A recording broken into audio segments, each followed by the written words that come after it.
का लेक्चर क्या था? बेटा कॉपी दो। आपको मालूम है फिज़िकल केमिस्ट्री हमारा सेक्शन है और उस फिज़िकल केमिस्ट्री में हम लोग अपना जो पहला चैप्टर है केमिकल एनर्जेटिक्स वो पढ़ रहे हैं। उसके अंदर कौन सी डिटेल चल रही है? इंथैल्पी चेंजेस वाली डिटेल चल रही है। इंथैल्पी चेंजेस की बहुत सारी डेफिनेशंस है जो हमने डिस्कस की हैं। कौन कौन सी? अगर हम स्टैंडर्ड इंथैल्पी चेंजेस की बात करें तो हमने क्या क्या पढ़ा है? हमने स्टैंडर्ड इंथैल्पी चेंजेस में delta H R theta, delta H F theta, delta H C theta, delta H N E U T theta, delta H S O L theta, ये वाली सारी चीज़ें पढ़ी।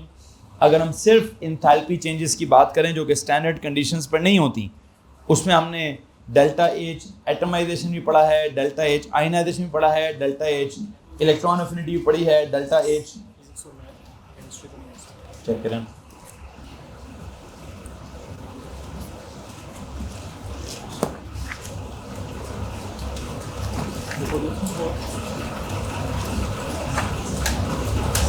हाँ, ये तो फिजिक्स।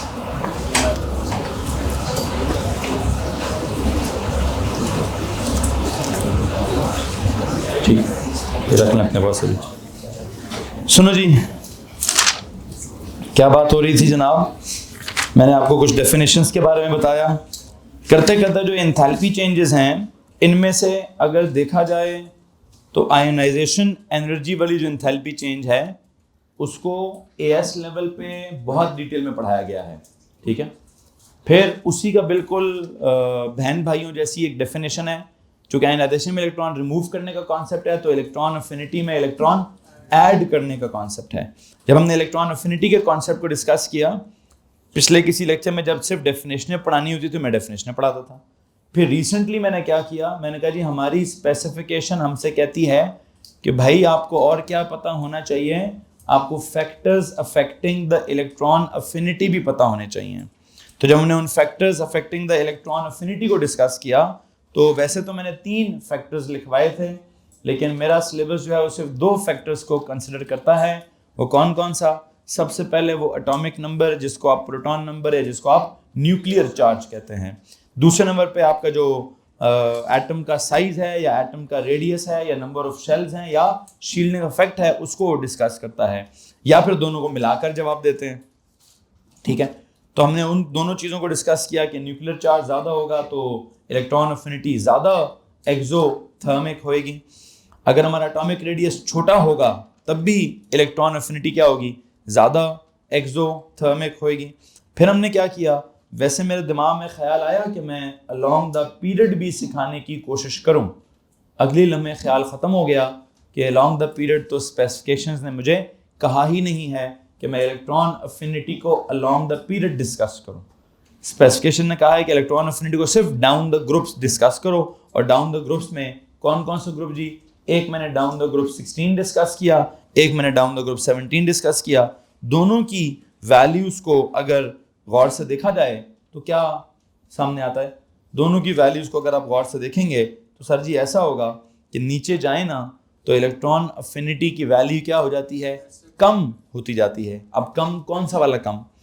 ठीक है जी, आपने उसको बताना जी लेस एक्सोथर्मिक होती जाती है, डिक्रीज होती है, ये नहीं लिखना। क्या लिखना है? लेस एक्सोथर्मिक लिखने की कोशिश करनी है। इसमें किसी को मसला है जी? जब हमने उसको लेस एक्सोथर्मिक लिखा है, आई थिंक वो मैंने समझा भी दिया था। फिर मेरी स्पेसिफिकेशन कहती है यार सिर्फ आपको इलेक्ट्रॉन अफिनिटी नहीं बल्कि जो लैटिस एनर्जी है उसके जो फैक्टर्स हैं वो भी समझ आने चाहिए। फिर जब हमने लैटिस एनर्जी वाले फैक्टर्स देखे तो उसमें क्या था?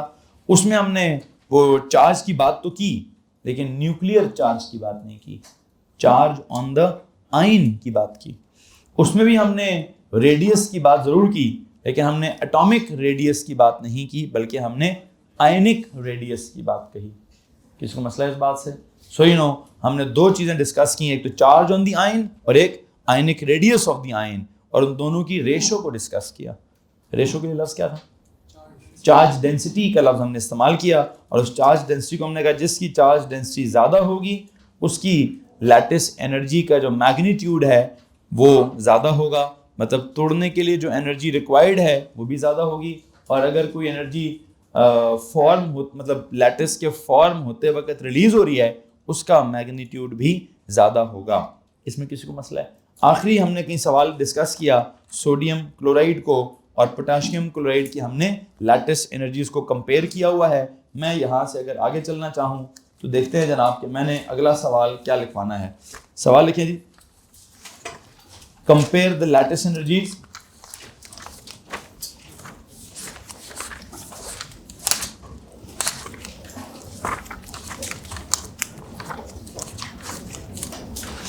of sodium chloride with magnesium chloride. Compare the lattice energy of sodium chloride with magnesium chloride. Compare the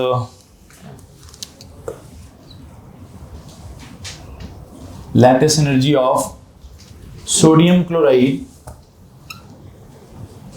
with क्या? With magnesium chloride. जी तो भैया, सबसे पहली सिचुएशन है NaCl को अगर देखोगे तो उसके अंदर क्या मौजूद है? NaCl सॉलिड वाला जो आयनिक लैटिस है वो कहाँ से बनता है? वो बनता है सर जी सोडियम 1 पॉजिटिव गैसियस आयंस में से और क्लोराइड 1 नेगेटिव गैसियस आयंस में से। वैसे एक सवाल पूछूं आपसे, मैं यार यहाँ पे ये एरो नीचे वाला क्यों, ये वाला एरो क्यों नहीं लगा रहा? मैं ये एरो भी तो लगा सकता हूँ, ये क्यों नहीं लगा रहा? हाँ जी, ये लैटिस एनर्जी ऑफ डिसोसिएशन है। कौन सा है जी? आप लैटिस को तोड़ रहे हैं, लेकिन हमने कहीं पढ़ा हुआ है कि लैटिस के केस में डेफिनेशन क्या है? लैटिस बनाने वाली डेफिनेशन है। तो क्या करना चाहिए? इसको यूं कर दें, ज्यादा बेहतर है कि 1 mole of an ionic crystal lattice is formed from its constituent gaseous ions. ठीक है, यहां पे भी अगर आप देखें तो ये एरो मैं इस तरफ इसलिए बनाना चाहता हूं कि वो डेफिनेशन फॉर्मेशन वाली रहे। Mg ये भी सॉलिड होना चाहिए, Mg2 positive gaseous ions plus 2 times chloride 1 gaseous ion.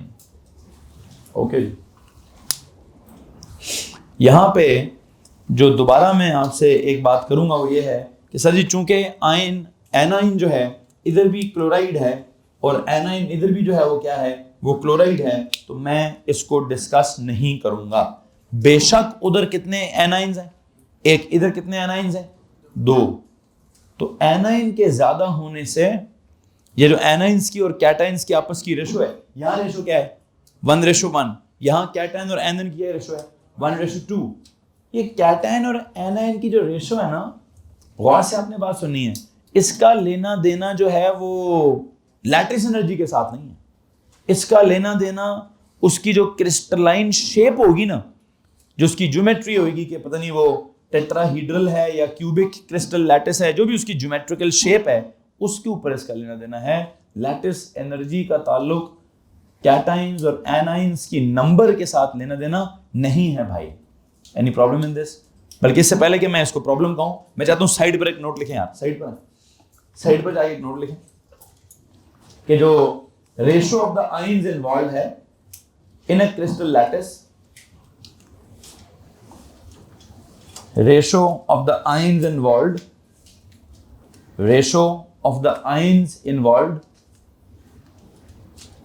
in a crystal lattice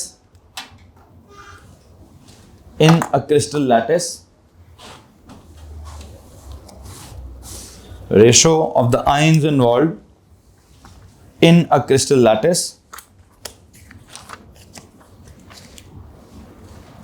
a crystal lattice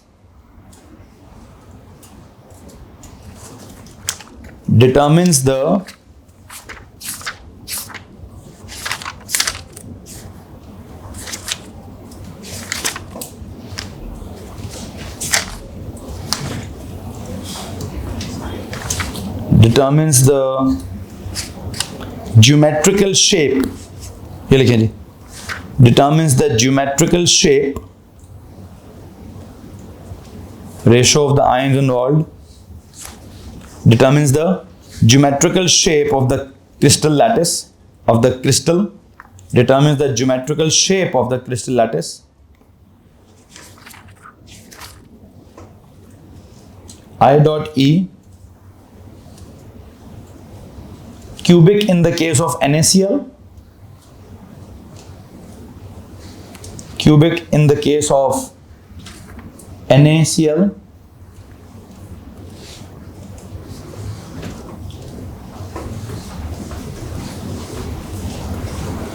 and tetragonal in the case of MgCl2, tetragonal in the case of MgCl2। आगे जाके इसके बाद bracket में लिखें जी FSC। ये जो लफ्ज़ मैंने बोला टेट्रागोनल का, ये FSC का वर्ड है, और वहाँ पर सिर्फ टेट्रागोनल नहीं, वहाँ उसने इसको 7 ज्योमेट्रीज में क्लासिफाई किया है: cubic, tetragonal, orthorhombic, monoclinic, hexagonal, rhombohedral, triclinic. There are 7 different classes geometrically, जो कि आपने अगर कभी एंट्री टेस्ट देना है तो वहाँ पे आपको 7 क्लासेस पढ़ाई जाएंगी। पेज के हेडर पे जाके नोट लिख दीजिए, 7 crystal systems with respect to geometry are. Page के हेडर पे जाएं, वहाँ लिखे जी there are 7 crystalline systems with respect to geometry. FSC का नोट है, देयर आर 7 क्रिस्टल, क्या लिखे, 7 crystalline systems with respect to geometry। Number 1, बस नाम सुन ले सिर्फ, cubic. Number 2, tetragonal. Number 3, orthorhombic, या सिर्फ रोम्बिक लिख दें, छोड़ें ऑर्थोरोम्बिक को, सिर्फ रोम्बिक लिखें, RHOMBIC, रोम्बिक। 4th पे लिखें monoclinic, MONO, mono, clinic like CLINIC, clinic, monoclinic. 5वें पे लिखें हेक्सागोनल।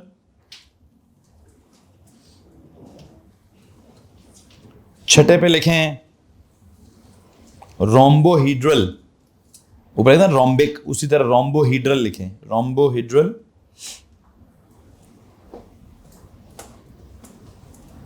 और 7वें पे जाके लिखें ट्राइक्लिनिक, ट्राइक्लिनिक। बस ये नाम लिखकर क्या करें, FSC की किताब को बंद करें, और बस सिर्फ नाम बताना मेरा मकसद था, बाकी डिटेल मैं नहीं बता रहा। बाकी डिटेल कभी आपने एंट्री टेस्ट करना हो तो उसमें जाके कर लेंगे। वापस आते जनाब, मैंने एक रैंडम सी बात करके खोली तो सही है बात, फिर मैंने जितनी बतानी थी मैंने उतनी बता दी है कि यार आपका जो ये लैटिस एनर्जी है, लैटिस एनर्जी का जो मैग्नीट्यूड है, आपको ये ना लगे कि Mg क्लोराइड में 3 टोटल आइंस हैं, एक पॉजिटिव है और 2 नेगेटिव हैं, तो शायद इसकी लैटिस एनर्जी ज़्यादा होगी। No way, not at all. उसका ताल्लुक इसकी ज्योमेट्रिकल अरेंजमेंट के साथ बिल्कुल भी नहीं है। ठीक है, मुझे लिखवाना क्यों ज़रूरी पड़ गया, अदरवाइज मुझे कोई शौक नहीं है FSC की सारी बातें लिखवाने का, लेकिन जहाँ जहाँ कहीं ना कहीं टच होगी ना बात, तो मैं वहाँ ज़रूर हल्का फुल्का फीलर दूंगा। कि मुझे ऐसा लगता है कि बच्चे ये फील ना कर जाएं कि सर जी एक ताल्लुक है चार्ज ऑफ द आयन का, एक ताल्लुक है रेडियस ऑफ द आयन का, और एक और ताल्लुक भी है कि उस सॉल्ट के अंदर टोटल आयंस कितने हैं। नहीं है भाई, कोई ताल्लुक नहीं है।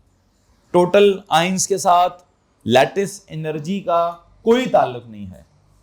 कैटाइंस कितने हैं, एनाइंस कितने हैं, उनकी रेशो क्या है, उसका ताल्लुक किसके साथ है, उसकी ज्योमेट्रिकल शेप क्या है उसके साथ है।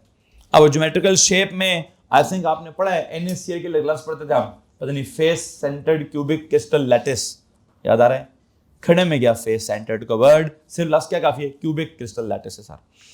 मैग्नीशियम क्लोराइड के साथ मैंने कभी भी नहीं पढ़ाया आपको, ना O लेवल में पढ़ाया ना ये पढ़ाया है कि tetragonal cubic crystal, tetragonal crystal lattice है वो, नहीं पढ़ाना, जरूरत ही नहीं है।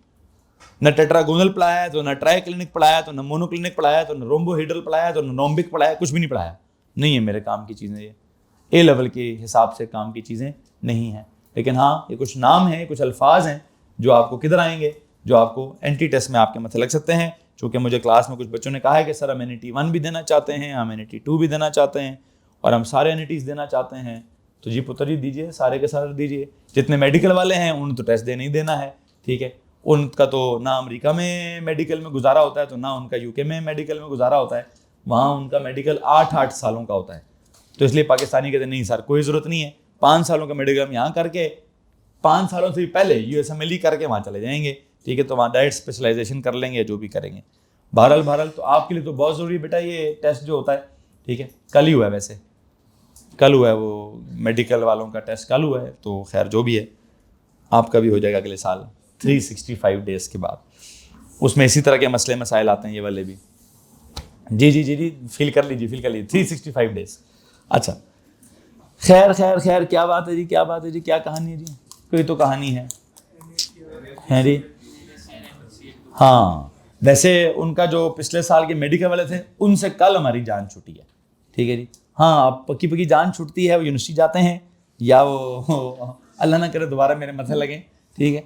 उनमें से जो कोई एक दो थोड़े अच्छे शहजादे थे, उनको मैंने कहा जी जब तक तुम्हारा दाखिला नहीं होता तब तक वेलियाँ ना मारो, इधर आओ और कोई काम धंधा करो।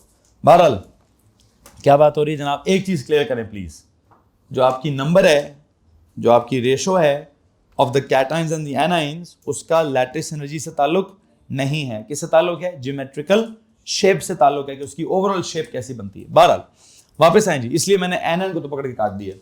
अब फर्क किधर रह गया है सर जी? फर्क है, इधर है सोडियम वाला कैटाइन, इधर क्या मैग्नीशियम वाला cation.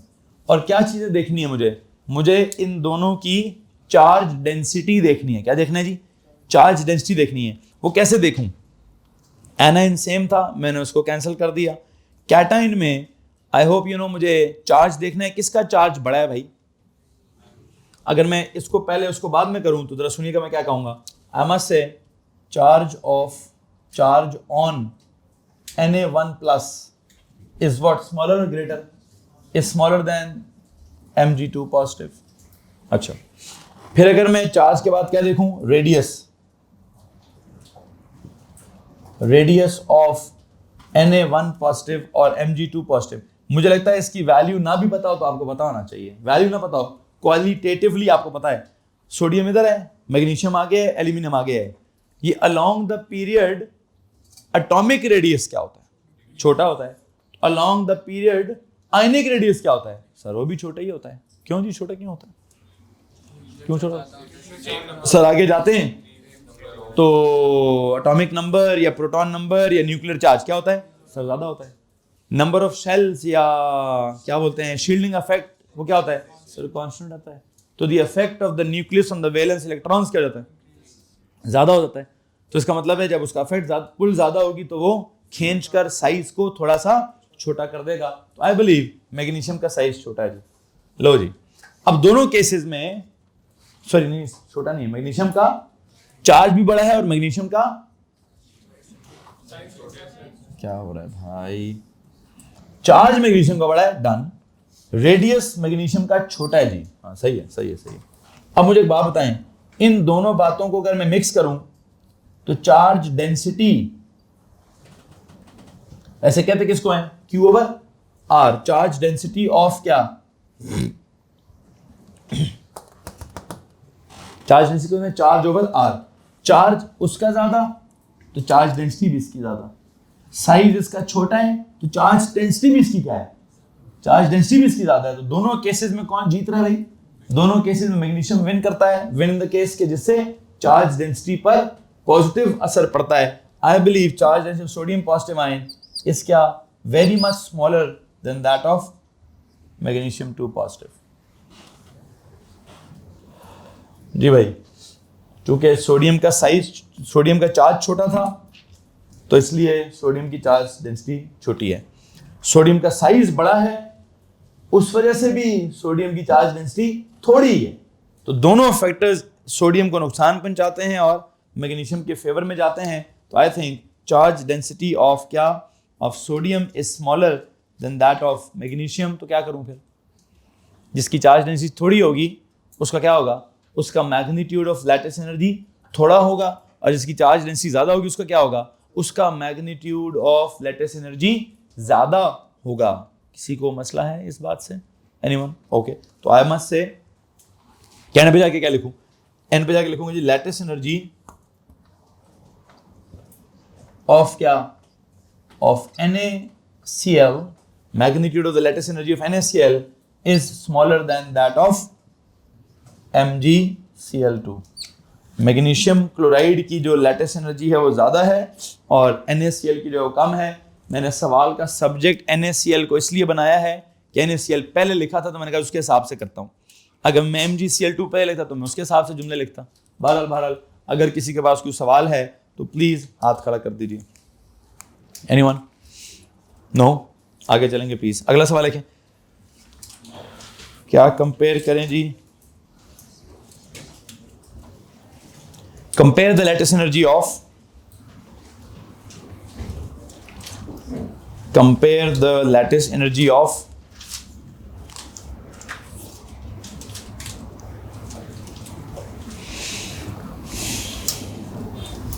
NaCl with Na2O, sodium chloride, sodium oxide, sodium chloride और sodium oxide। NaCl को कंपेयर करना है विद क्या? मैंने विद Na2O, सोडियम ऑक्साइड के साथ कंपेयर करो जी। इसमें आयंस कौन कौन से हैं? Sodium 1 positive gaseous plus Cl1 negative gaseous. इधर आयंस कौन कौन से हैं? Sodium 1 positive gaseous plus O2 negative gaseous. Sodium की तादाद 2 है जी। वंस अगेन एक बात बताइए, तादाद ऑफ द कैटाइंस और एनाइंस क्या मैटर करता है? नहीं सर जी, इसने तो मैटर नहीं करना, तो क्या करूं? सोडियम को पकड़ के काट दें सर जी। फर्क किधर है? इधर का आ गया कौन? इधर आ गया क्लोराइड,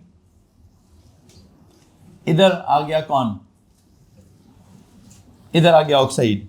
तो मुझे किस किस को कंपेयर करना है? मुझे क्लोराइड को और ऑक्साइड को कंपेयर करना है।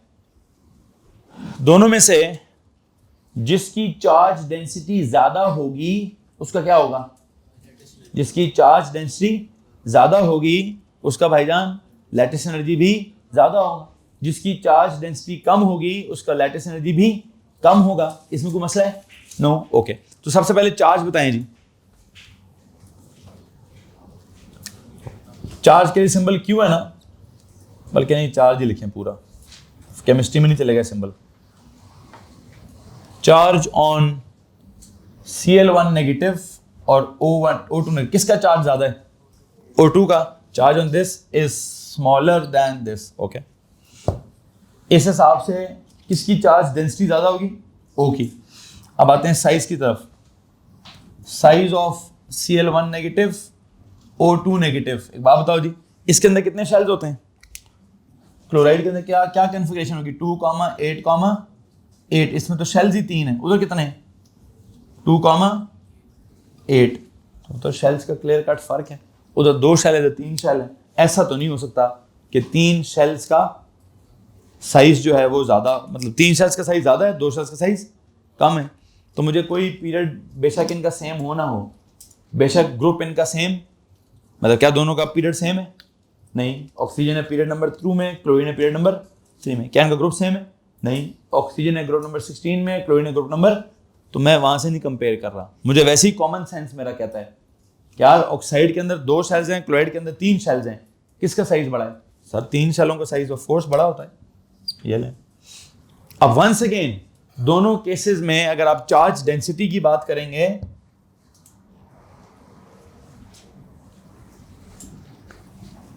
किसकी फेवर में जा रहे हैं दोनों? किसका चार्ज ज्यादा था?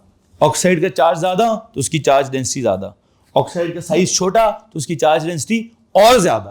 तो you know I think charge density वाले दोनों जुमले ऊपर जो दोनों कॉन्सेप्ट्स हैं वो ऑक्साइड की फेवर में है। तो ऑक्साइड का चार्ज भी ज्यादा है, साइज छोटा है, तब भी डेंसिटी ज्यादा हो गई। तो अब क्या करूं जनाब साहब? I think the lattice energy of this NaCl is what? Is very much smaller than what? Than Na2O. Hello जी, सोडियम ऑक्साइड की चार्ज डेंसिटी जो है वो ज़्यादा है जी। सोडियम ऑक्साइड का लैटिस एनर्जी जो है वो भी ज़्यादा है जी। कुछ सवाल अगर है तो प्लीज़ हाथ खड़ा करें। एनीवन? जी पुत्र।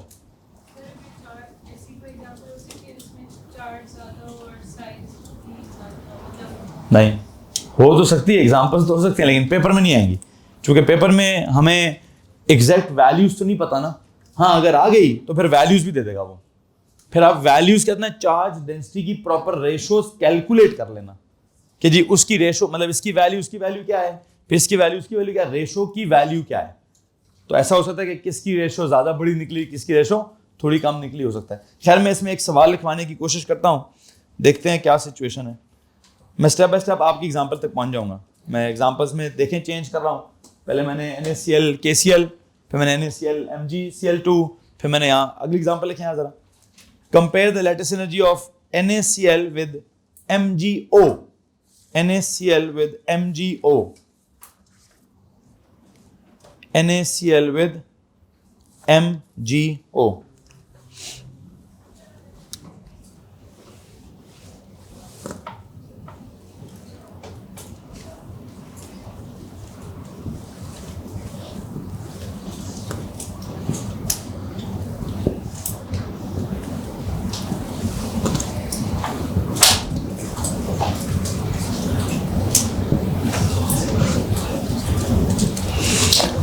अच्छा, अब एक मसला हो गया, कैटाइंस भी डिफरेंट है और एनाइंस भी डिफरेंट है। क्या सीन है जी? कैटाइंस भी डिफरेंट है और तो मैं किसी एक आधे को इग्नोर नहीं करूंगा, इसके नंबर थोड़े ज़्यादा होंगे। कैटाइन का कंपैरिजन भी करना है और एनाइन का कंपैरिजन भी करना है। लेकिन मुझे तो अभी भी इस केस में दोनों कॉम्पिटिशन्स कौन जीतेंगे, मैं अगर डायरेक्ट आंसर निकाल लूँ। ठीक है जी, मुझे बताएं जी जनाब जी, इसकी चार्ज डेंसिटी बताएं, charge density of, direct charge density बताएं जी,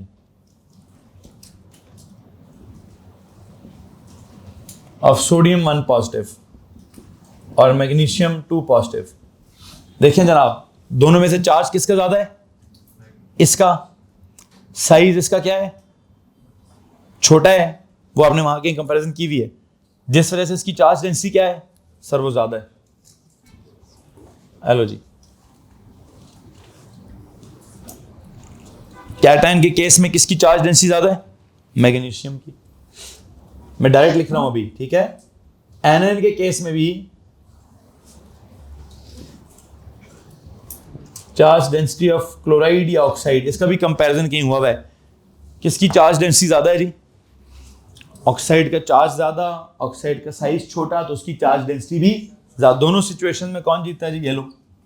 अब एक बात बताओ, कैटाइन भी किसका स्ट्रॉन्गर है? कैटाइन भी इसका स्ट्रॉन्गर है, एनाइन भी किसका स्ट्रॉन्गर है? इसी का स्ट्रॉन्गर है। तो लैटिस एनर्जी भी किसकी ज्यादा होगी? इसी की ज्यादा होगी। थोड़ी नहीं, अच्छी खासी ज्यादा है। आई थिंक आपने कहीं ओ लेवल में मेल्टिंग पॉइंट पढ़ा हुआ है। किसी को पता है NaCl का मेल्टिंग पॉइंट क्या है? ऑलमोस्ट 800 के आसपास पड़ा होगा। इसका मेल्टिंग पॉइंट कितना पड़ा है? 3000 के आसपास पड़ा होगा। कितने टाइम्स का फर्क है? ऑलमोस्ट 4 टाइम्स का फर्क है। 4 टाइम्स का फर्क किस खुशी में है? एक उसकी चार्ज डेंसिटी इसकी डबल, उस वजह से डबल हो गया, फिर इसकी चार्ज डेंसिटी भी डबल, तो डबल का भी डबल हो गया। कितने टाइम्स? ऑलमोस्ट 4 टाइम्स का फर्क आता है। लेकिन मुझे क्वांटिटेटिव डिस्कशंस नहीं करनी, मुझे क्वालिटेटिव डिस्कशन ही करनी है। एंड आई बिलीव इन दोनों बातों को अगर मद्देनजर रखा जाए तो क्या फीलिंग आती है कि लैटिस एनर्जी ऑफ NaCl से कहीं ज्यादा लैटिस एनर्जी है किसकी?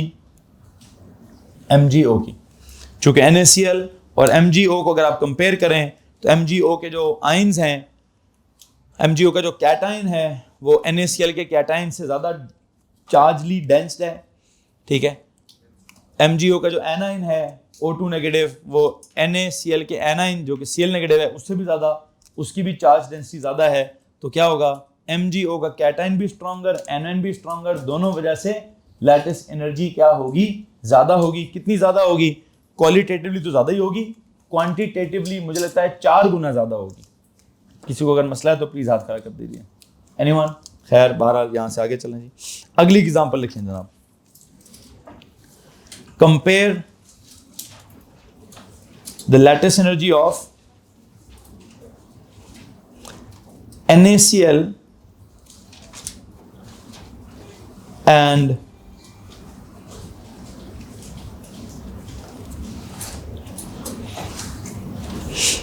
barium oxide quantitatively. Compare the lattice energy of NaCl and barium oxide quantity. अब सवाल क्वांटिटेटिवली कैसे करेंगे देखिएगा जरा। मुझे किसको डिस्कस करना है? NaCl और barium oxide BaO।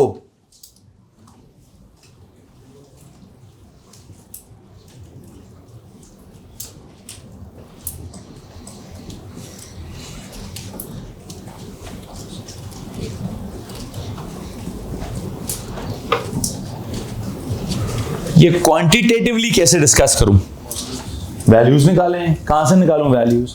I think मेरे पास कहीं ना कहीं पहले पेपरों में डेटा बुकलेट गिवन होती थी, अभी डेटा बुकलेट नहीं होगी, अभी हर सवाल के साथ कहीं ना कहीं डेटा लिखा होगा। डेटा क्या लिखा हुआ है? मैं आपको ना इनके रेडियस का डेटा बता देता हूं। किस चीज का? इनके रेडियस का डेटा बता देता हूं, इन सब का जो आयनिक रेडियस है।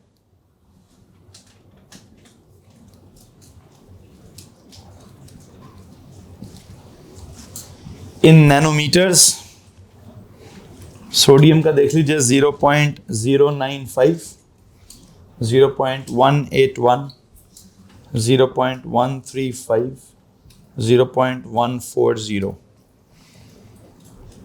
इस तरह का कुछ डेटा है मेरे पास। जी तो भाई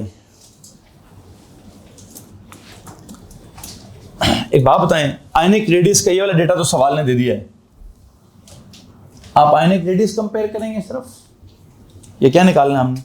फिर हमने तो चार्ज डेंसिटीज निकालनी है। तो लो जनाब, यहां से सोल्यूशन स्टार्ट होगा।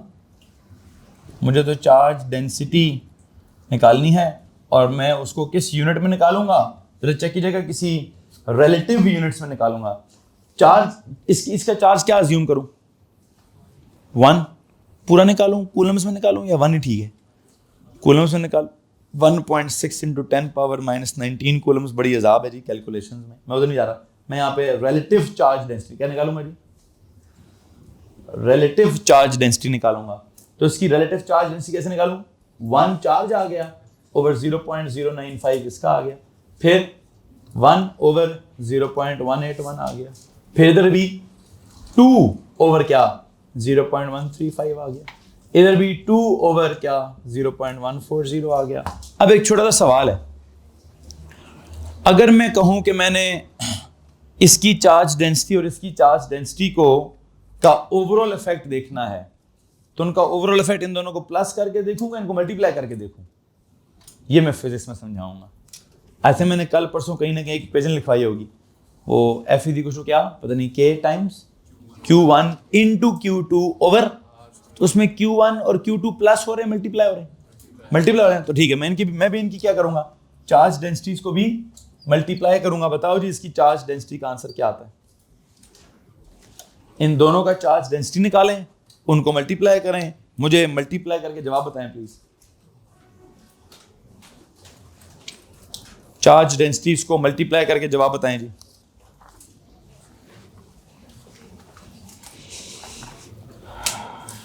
हरी आप 1 ओवर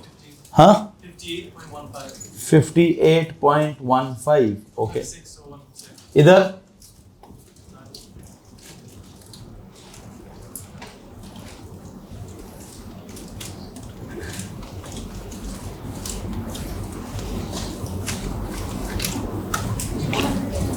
.6 ठीक है जी, 211.64 ओके। लो जनाब जी, आपके सामने है जवाबात। किसकी चार्ज डेंसिटीज जो है वो क्या हो रही हैं, ज़्यादा या कम आ रही हैं? प्लीज़ कंफर्म कीजिए। सर वो बेरियम ऑक्साइड जो है उसकी चार्ज डेंसिटी जो है वो क्या आ रही है? सर जी वो ज़्यादा आ रही है, तो क्या किया जाना चाहिए भाई? ठीक है, जिसकी चार्ज डेंसिटी ज़्यादा है उसका, लेकिन since the charge density of barium oxide is greater than what? Since the charge density of barium oxide is greater than क्या? Is greater than, हाँ जी, sodium chloride is greater than sodium chloride. Since the charge density of BaO is greater than NaCl, so what? So the magnitude of lattice energy. So the magnitude of lattice energy. So the magnitude of lattice energy of BaO is greater than that of NaCl, is greater than that of NaCl. यहां तक अगर किसी को परेशानी है तो please हाथ खड़ा करेंगे जी। एनीवन? नो जी पुत्र।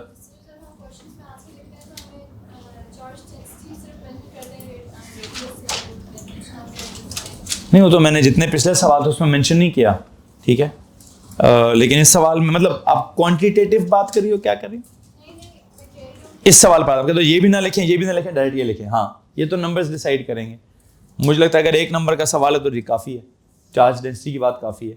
लेकिन मैंने यहाँ पे अलग अलग क्यों नहीं लगा, मैंने कहा जी पहले उसका अलग समझाऊंगा 3 लाइनें लगेंगी, फिर इसका अलग समझाऊंगा 3 लाइनें लगेंगी, तो पहले ही मैंने कहा जी स्पेस शायद उतनी अवेलेबल ही ना हो, तो मैं डायरेक्ट कर लूँगा। लेकिन अगर स्पेस अवेलेबल हुई तो पूरा चार्ज डेंसिटी को पूरा खोल के एक्सप्लेन करें कि इसका चार्ज ज़्यादा है, इसका रेडियस कम है, ठीक है, फिर इसको अलग समझाएं। लेकिन अगर स्पेस लिमिटेड है आपके पास तो फिर आप ऐसे प्रिसाइज करके लिख दें, ठीक। जी जनाब, एनीथिंग एल्स जी? आई थिंक यहाँ पे जाके मैं आज के लेक्चर का अख्ताम करूँगा। यहाँ से आगे कल नेक्स्ट लेक्चर को डिस्कस करेंगे।